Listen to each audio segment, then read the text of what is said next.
عن جابر رضی اللہ تعالی عنہ قال قال رسول اللہ صلی اللہ علیہ وسلم،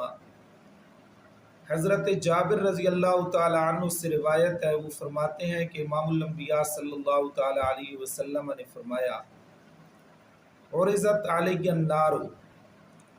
میرے سامنے جہنم کی آگ لائی گئی، فرأیت فیہا امرأۃ من بنی اسرائیل، تو میں نے اس میں بنی اسرائیل کی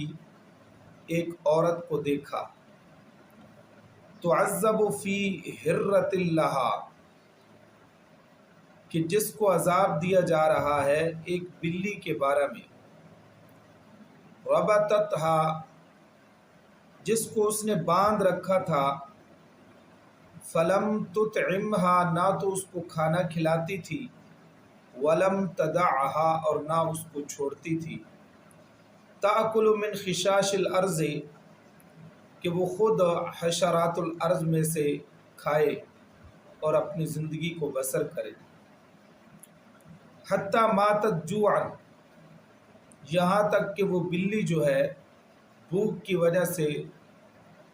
تڑپ تڑپ کر مر گئی۔ تو اللہ تبارک و تعالی نے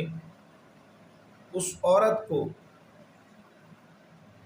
نار جہنم کا عذاب دیا اس بلی کی وجہ سے، جس کو اس نے باندھ رکھا تھا، کہ نہ تو خود اس کو کھلاتی تھی اور نہ ہی اس بلی کو چھوڑتی تھی کہ وہ خود حشرات الارض میں سے کھائے۔ تو ایک بلی کی وجہ سے امام الانبیاء صلی اللہ تعالی علیہ وسلم نے فرمایا، اس عورت کو نار جہنم کا عذاب دیا جا رہا ہے۔